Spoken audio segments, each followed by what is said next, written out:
Looking for quarterback competitions in the ACC? Yeah, they got one brewing in Chapel Hill.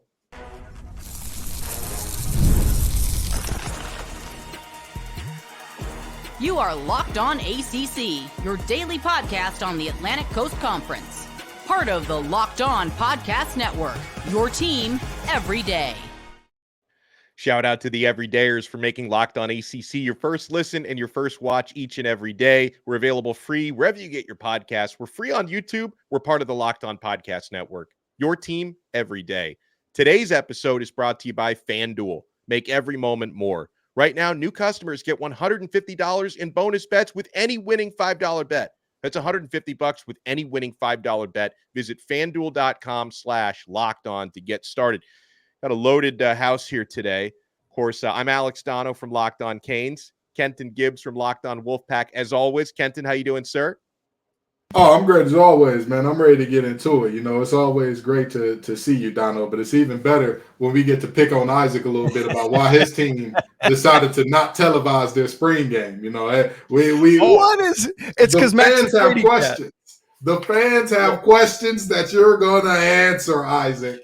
I mean, if Max Johnson might be your starting quarterback, I don't know if I would want my team on TV, though. So let's and here's my question, though, Isaac. Will Max Johnson be the starting quarterback, or could it be Conner Harrell, or could it be Jacolby Criswell, who's now back in Chapel Hill? How about this for fun? I literally, as we hopped on, I just saw this. So Jacolby Criswell was the one in the quarterback competition with Drake May 2 years ago leading up to the season. Mac Brown didn't announce Drake May as the starter until game week of week 0 against FAU.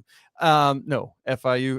There's too many F something U's. Whatever. And so Jacolby Criswell left after that year to go to Arkansas, has just come back this week. Here's what's funny. Tad Hudson, who was one of Carolina's quarterbacks, then left, transferred this week to Coastal Carolina.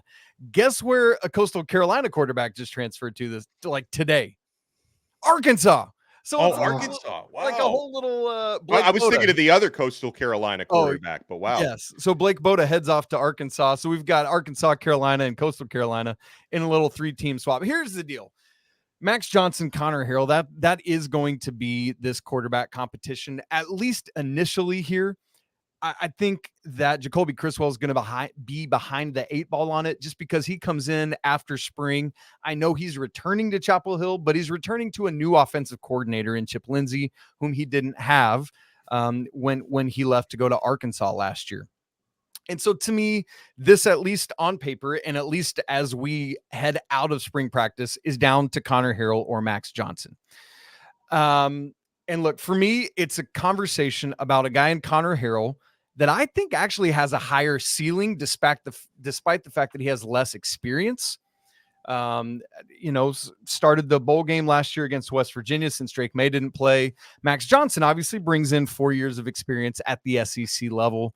A couple years, doing that. But I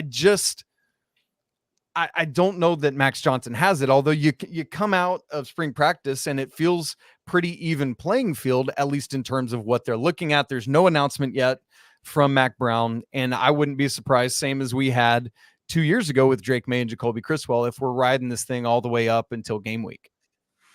And I really hate that because, as the old adage goes, if you got 2 quarterbacks, you got none. But let me ask you this, Isaac. In terms of all of the quarterback battles in the ACC, is that one the most intriguing to you? Is that one the one that you're looking at to say, like, this is the most dynamic? Because I'm going to be very honest. To me, it is, because this is the first one where you see this feels like a soap opera. This feels like Days of Our Lives Chapel Hill edition, because you're like, oh, man, we finally figure out who's the starter between these two. And it's like this character from season 3 is coming back now.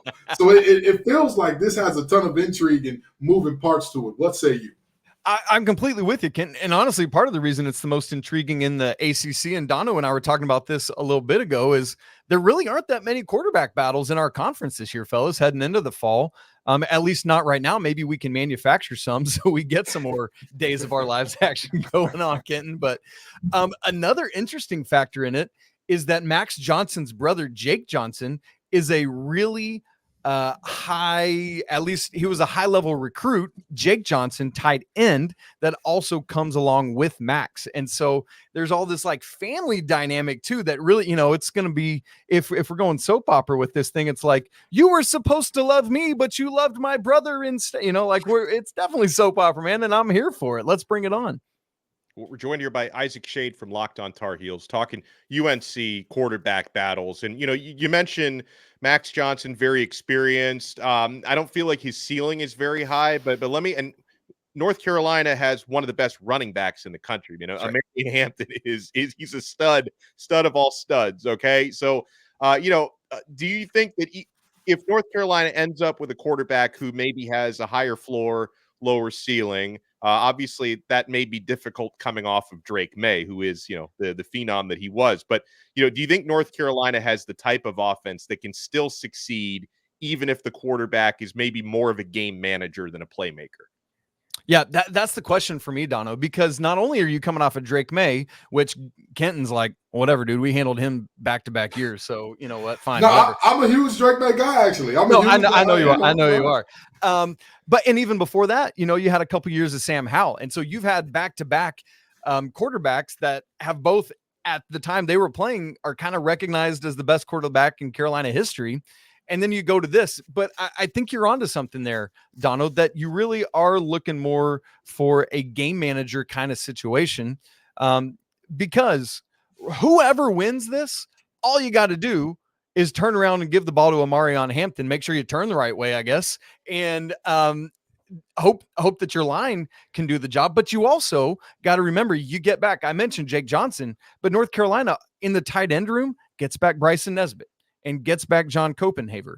Out wide, they get back guys like Kobe Paysour, JJ Jones, Nate McCollum, and I know Tez Walker's gone, and I know there's those things, but there is a lot of returning at the skill positions for the offensive side of the football, and so that gives me some hope. And there's some really high level freshman receivers coming in as well. Now, not anything like what the Wolfpack had last year, in a certain young man that just went bonkers in banana whackers. So way to go with that, Kenton. But yeah, I think as long as you can just find your dudes, do the job, whether it is Conner Harrell or Max Johnson, or heck, even Jacolby Criswell. I don't want to rule it out. There's hope for the offense. So let me ask you this, okay? Because there is another quarterback battle. We don't have a ton, but we got one quarterback battle that's pretty interesting, because the guy who came into Chapel Hill and led UVA to a top 10 upset is seen as a guy that the fans don't want in UVA. Everybody's sipping the Tony Colandrea Kool-Aid, which leaves Tony Muskett a little bit on the outs there. And, you being a guy that covers UNC, that saw that game and how it transpired, what are you thinking in looking at that quarterback battle? Are you like, maybe you go with the proven product who's a little bit more stable, or like we talk about with UNC quarterback battle, go with the high upside guy that, he has those moments where he's young, but the ceiling is through the roof? Sure. Ken, I think with both of these, both the Virginia one, because that's a great comparison between the two, both with the Virginia one and the North Carolina one. The problem is, as you alluded to earlier, the adage of if you got two, you got none. So I almost think you pick your guy and ride him until you can't, whichever way that is. And it could be, both different for each team, depending on how these coaches want to handle it and how the on-field success goes. I think in both of these quarterback battles, there will be connectivity to the rest of the team. I think there will be, how do they lead through the summer and fall camp? I think there's just all those intangibles that better than I do it, as being a guy that's done it at a high level. And so, Ken, I would almost turn it back around to you and say, if you're a defender, which of those guys would you rather not see? If you're Kenton Gibbs in his prime, who do you not want out there? And that's who I would want to go with. That's a great way of phrasing it. And I'll tell you, I think it depends on what your team does well. Because if you're looking at a UNC team, if like you said, you've got the playmakers, just be accurate. I don't want to see Max Johnson. Give the guy that's going to put the ball in danger. Leave that Omarion guy alone. He's probably tired. He don't want to run the ball no more, And on the flip side of that, at UVA, if I'm talking about who I don't want to see, I don't think that they have the horses in the stable to where if you got a guy that's just like, I'm going to throw it to you when you're open, well, who's going to get open? Yeah, put Tony Muskett back there. Hey, put the guy that's not going to put the ball in harm's way back there. He'll have a good time trying to find it, and I'll find him before he finds an open receiver. How about it? Let's have some fun. That makes a lot of sense to me, man. Well, we appreciate your time. He is Isaac Schade, who is double duty here, as Kenton and I both do as well. We're three of the hardest working people on this network. How about that? Isaac not only brings you Locked On Tar Heels, he brings you Locked On College Basketball. So this will certainly not be the last time we talk to Isaac once football season gets closer and basketball season. So enjoy the rest of your day, sir, and we'll see who comes out on top in that UNC QB battle. Thanks, fellas. Have a good one. Appreciate all you do. Excellent job, as always, there by Isaac and Kenton. Let me just switch my background here. Magic. Look at this magic. Kenton, I want to talk with you a little bit more about that Virginia quarterback battle when we come back. And also, I'm looking at preseason futures for the ACC. Who we think is going to win ACC Player of the Year, offensive, defensive. Who's going to win the conference? And also, we take a look at those Fan Duel odds. Where does the best value come from? My friends, you want to keep it locked right here. We are only getting started on this brand new episode of Locked On ACC. And you know I'm only getting started with Monopoly Go. My friends, I am addicted, and I'm not ashamed to admit it. I am addicted to Monopoly Go because there's so many ways to not only troll my friends, but also to team up with my friends. On Monopoly Go, you can team up for timed tournaments where you work together to build up each other's boards. The more you win together, the more awesome prizes you unlock. There's so much to get. Unique stickers you can trade with friends to complete albums for big prizes. Cool new playing pieces to travel the boards with. Hilarious emojis for taunting friends when you smash their buildings or heist their vaults. Plus, Monopoly Go feels new and exciting every day with constantly changing tournaments and challenges. A ton include their own unique mini games like digging for treasure or a robot pachinko machine. And there's always new timed events that help you win big, like massive multipliers for everything you win or rent-free zones. There's always something fun to discover in Monopoly Go. So get off the bench and go download it now, free on Google Play or the App Store. It's game on with Monopoly Go. Thank you so much for making Locked On ACC your first listen and your first watch today. We're available free wherever you get your podcasts. We're free on YouTube. We're part of the Locked On Podcast Network. Your team every day. So, Kent, you mentioned it earlier when we were talking with Isaac about the Virginia quarterback competition, right? Are we Musketeers or are we Colandrea heads? Like, I couldn't think of a good I prefer Colandreites. I prefer Colandreites. So Colandreites, I like that. Are we Musketeers or Colandreites? Now, you know, the overwhelming popular opinion among UVA football fans is Colandrea. Colandreites all over the place. That's who all their fans want to see. And I think there's a little bit of frustration with the way that Tony Elliot handled it in spring, where they were splitting reps, where the logic being, if most people feel like Colandrea is going to be the guy, are you doing him a disservice by not giving him most of or all of the first team reps? Are you hindering his preparation for the upcoming season? Now, some would counter and say, but it's only spring. We'll see what happens in the fall. But are you hindering his readiness to be the full-time starter next year if you insist on him splitting reps with Muskett? I would say that he absolutely is, but I would also say that this is kind of hedging your bets a little bit. This is if Colandrea does, if his lack of ball control, if his putting the ball in danger gets so flagrant to where it's like, all right, we can't live with this anymore, then your obvious play is to say, you know what? Let's go ahead and go with Muskett, who now has a little bit of experience in terms of rocking with in terms of rocking with the first string guys. But here's my deal when it comes to that. I am a firm believer that when you make a decision in life, whether you are right or wrong, you commit to that decision with everything in you. If I'm going to die by Colandrea, I'm going to die by Colandrea, and I'm going to die knowing that I gave every single opportunity that I had for him to get that feel of winning to dial it back, to give him that moment of I have as much chemistry as I have or possibly can with my receivers. I want him to have that. I'm not going to sit up here and play around and say, well, let's kind of split this thing. Let's let it play out. The reality is simple. Colandrea is, again, the bigger playmaker, higher upside guy. And if they were a more established team with more established playmakers around them, I would be on the side of Muskett. I really would. I would say, you know what? Don't put the mercurial guy into a lineup that is stable enough. And as long as he doesn't lose the game, they'll probably win. It's like having those quarterbacks when Bama's run first got started. None of those guys went on to play in the NFL. A.J. McCarron was nothing in the NFL, with all due respect to him. He was nothing in the NFL. But you know what he did in college? He kept the ball out of harm's way, on time, on target. We're fine. And you can do that when on time and on target means Julio Jones is on the other side. You can't do that when on time and on target means a receiver that likely would not be starting at any other Power 4 school is the guy that you're throwing to. So with where this team is and with the fact that they're going to need a dynamo at quarterback, take your risk, but lean fully into the young guy would be my advice. Yeah, you said something there that got my attention because I'm thinking about this. What you said about when you make a decision, whether it's right or wrong, you commit to it.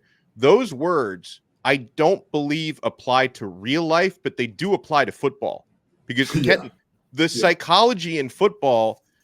Not all the rules apply to real life. And I say this because in life in general, too much stubbornness is not always a good thing if you make the wrong decision, right? But I can see what you're saying in football because quarterback musical chairs can be a dangerous game. And it goes back to what you were saying about, when you have two quarterbacks, you have none, because we've seen it sometimes where we've seen it in college. I've seen it in the NFL where a head coach names someone the starting quarterback, but then the leash is short, right? And then the first time they throw an interception, you bring in the other guy. First time he throws an interception, you go back to the original guy. Usually what ends up happening, not always, but usually you just end up destroying the psychology of both of those players. Exactly. You end up dividing the locker room because sometimes, certain factions could side with one quarterback or the other. There's very few examples of something like that working. Now, I think one of those did happen last year because, and Nick Saban is usually the guy who gets this stuff right. When he benched Jalen Milroe for that USF game last year that Alabama almost lost, and then they go back to Milroe the following week, and he looks like a different quarterback after that. So I'm not going to say it's never worked, but when you have a short leash with quarterbacks, it usually backfires. Oh, absolutely. And everybody doesn't have the fortitude of a young man who will let a naysayer know. Everybody doesn't have that type of fortitude. That's just the reality of what we're looking at there. And that's why I say you have to rock with and die with the guy that you go with, because we all know in real life, absolutes only exist in the world of babies and fools. But to the rest of us, there needs to be nuances of color in this thing. For what we're talking about for football purposes, absolutely, you cannot, if you decide to play around and say, well, I like Colandrea, but Muskett needs to have some experience and all that. Again, I think that you're hindering your guy who could be the guy that makes those dynamic plays that are going to get you where you need to go. But more importantly, I need to say this. Honestly and truly, Tony Muskett's resume coming into the situation was good. It was not great enough to warrant still having this competition go back and forth with all due respect. Like if you look at the statistical chasm between those two last year, it's not particularly close. In the games that they played last year, Tony Colandrea played 8 games. Tony Colandrea played in a total of 8 games. Tony Muskett played in a total of 6. Tony Colandrea totaled 2,183 yards overall. Muskett 1,097. I don't think it's that close to even have this debate and this argument.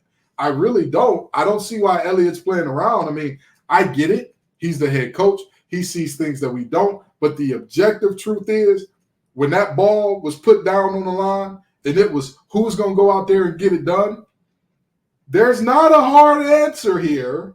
Who do you want to be your starting power forward? Charles Barkley or the creator of Charles Schwab? Not a real tough thing. Not something that I'm like, oh my God, I'm lost. Who do I want to do it?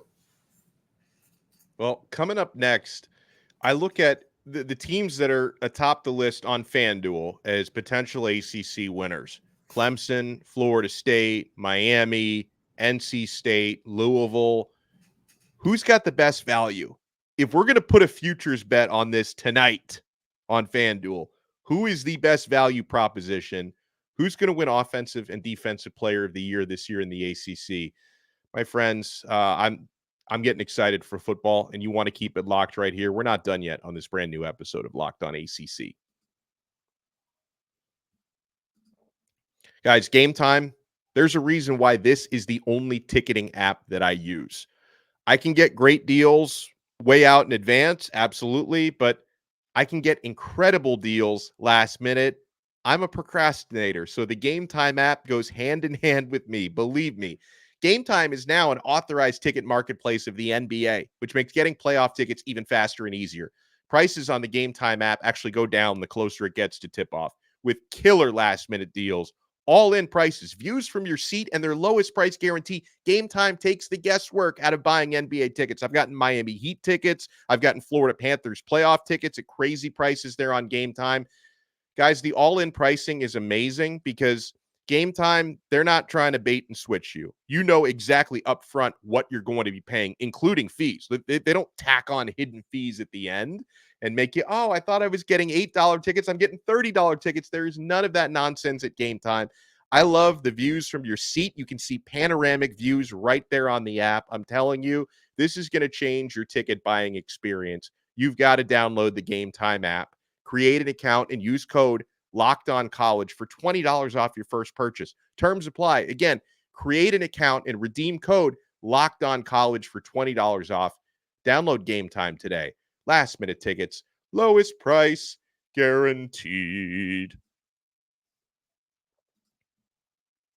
Thank you so much for making this episode of Locked On ACC your first listen and your first watch today. Alex Donno from Locked On Canes, Kenton Gibbs from Locked On Wolfpack. And so, Kenton, I can certainly see some value in the team that you cover. When I look at these Fan Duel preseason odds to pick an ACC champion, now I'm not necessarily saying NC State is the team that I expect to win the championship, but when you're talking about placing a futures bet, you can get NC State at plus 900. That would mean on Fan Duel, if you bet $100 on the Wolfpack to win the conference and they pull through, that's $900 you're getting back, right? You compare that to, and I've noticed, Kenton, these lines have moved a little bit because as of a couple days ago, Florida State were the slight odds-on favorite, and now Florida State and Clemson have the same number at plus 280. So between those two, I think better value on Florida State. Like I don't really think Clemson should be co-favorite, so I would prefer the value at Florida State plus 280 over Clemson at plus 280. Miami, the team that I cover, has made obviously a lot of noise in the transfer portal, and they've really revamped their offense with Cam Ward and Damian Martinez. They are a third after FSU and Clemson at plus 450. And I don't know, Kenton. I got to see how the dust settles with Louisville. I know that there's been a lot of, some negativity about the way that their portal has gone with the outgoings. They've also brought in some really good players. Louisville's at plus 500, so I'm probably not going to rush to put my money on them at this moment, but a few of these I can see value in. Yeah, absolutely. And I'll tell you this much. I hate to do this, but the team that I see no value in here is absolutely Louisville. I'm not taking that at plus 500. I'm just not doing it. Again, it's not even about Tyler Shuck at this point. It's that there is too much there. I'm looking at too many red flags coming out of that team, coming out of spring, for me to say, hey, you've got the fourth best odds out of everybody to get this thing done. Right. I like Brom a lot as a coach. I like Brom a lot. Would I be shocked for them to have a good season? Absolutely not. Would I be shocked if they won the ACC? Yes, very much so. Yeah. Because, again, I think when you talk about winning the ACC, I think you can get by, win some games, get to a good spot to where you're competing. Maybe one or two breaks go your way and you end up in the conference championship with Tyler Shuck being meh. Yeah. I don't think that you can win it with that. I think to win it, you're going to need something that is like phenomenal. And I don't mean like good, I mean phenomenal. And I think Louisville's defensive front has a chance to be that, but I'm not sure offensively they have anything to where I'm like, I could see them winning a game against any of the other teams that we look at as a top team. But in terms of best value, I hate to be a homer. You're absolutely right. That plus 900 for NC State, I'm a big believer that quarterbacks normally need 2 years in terms of guys who come in the portal and all that good stuff, and in terms of what they need and how they get it done. But here's the thing that I think is so interesting. I don't think that people are properly realizing how good NC State skill position players are this year. Like, there is some freakish stuff going on that nobody's like, wait, what? Noah Rogers, an absolute stud of a wide receiver on the outside, came back to Raleigh, a Raleigh native who came back to Raleigh. And you know, you talk about Dakari Collins, who came on late last year, transferred in for Clemson, 6'4", he can absolutely do it. And I haven't even mentioned the freshman All-American in terms of Kevin Concepcion, who, I mean, he's the Debo Samuels of college football. Put him in the backfield, put him in the slot, put him out wide, put the ball in his hand, for Christ's sake. That's all that matters. He's probably, you know, outside of Miami guys, if I have any bias there, KC Concepcion's probably my favorite player in the conference. I love that dude, does everything.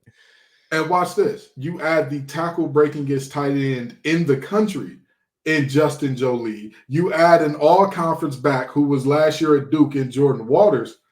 I don't think that people are giving proper credence and credit to just how good they are. And with all due respect, if I'm looking at a Tony Gibson coach defense and I'm saying that the linebackers are the weakness, I'm fine with that. I'm all right.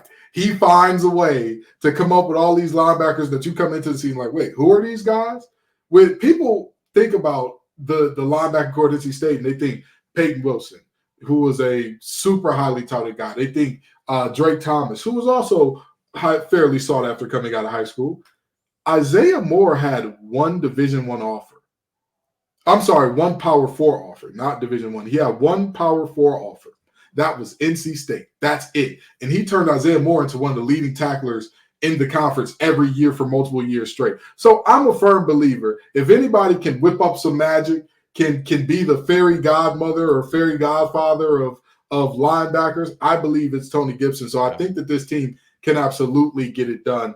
And on top of that, I hate to bring this up, the basketball team lifted the curse because, you know, NC State had not won an ACC championship in football, basketball, or baseball in over 30 years. Last time they won a conference championship, Donno was just a young lad that was riding his bicycle around the neighborhood, and I wasn't born yet.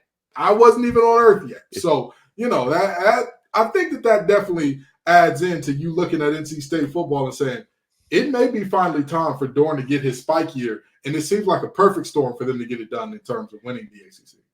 Now, hear me out. If you really want to change your life, you put $100 on Stanford to win the ACC. Because Kenton, I'm looking at the, you know, who knows? There may be like a whole bunch of great players from other teams slip on banana peels on their way to the game, or the team bus gets lost. You know, the GPS doesn't work or something. Because I'm looking at Stanford plus 50,000. Kenton, you put $100 on the Cardinal, and they pull off the miracle of all men. I mean, Leicester City once won the Premier League, and there was odds like that. Crazy things have happened in this world, right? No one thought Buster Douglas was going to beat Mike Tyson. You put $100 on Stanford, and they pull it off. You get a $50,000 return on that $100 bet. So, just something to consider. Something to consider once we head in. I'll tell you what. If Elijah Brown and Marcus Brown are the greatest cousin duo of all time at Stanford. Sure. Yeah. And they turn into this passing combination that the world has never seen before. Congratulations to people who do believe in the Cardinal. Congratulations to the people who do fear the tree, because you have officially, you know, this ain't the 70s no more where $50,000 is like, oh, nothing's ever the same again. But you can pay off that car. Still, you can put a down payment on the house. You can do a lot of money. You know what I mean? And hear me out. Hear me out. If you put $200 on the Cardinal, get $100,000 back. Yeah. Hey, listen, I hear you. Now. I think that there are better ways to spend $200. Like you could donate it to charity, or you could do something along those lines. I think the return there would be much better. But if Stanford were to pull off the upset of the century, if they were to come out and say, the ACC really is easy. I guess us nerds can get it done in this conference. I would be shocked, but somebody would be very rich. Somebody would be, and it sounds to me like Donno is the person who would be very rich, the way his eyes are lighting up a little bit here. Because Kenton, as I think about this, okay, I'm kind of running an inventory on my entire life. And in my 39 years on this planet, I can't tell you that I haven't spent $200 in more irresponsible ways. Oh, absolutely. That would not be my most irresponsible use of $200 in my life. So something to consider. I want to get into it again tomorrow a little bit more on preseason picks for ACC defensive and offensive player of the year. I'm definitely going to make a case for Cam Ward. I loved what I saw from him in spring ball. There are definitely some young men we can talk about as potential defensive players of the year. I think a hot candidate for that could be in Florida State right now, maybe even one in NC State right now. So my friends, thank you so much to Isaac Schade for joining us. We will talk to you guys again tomorrow. He's Kenton Gibbs at TGIF_Kenton. I am Alex Donno. Follow me on X at Alex Donno. We'll talk to you next time on another episode of Locked On ACC, part of the Locked On Podcast Network. Your team every day.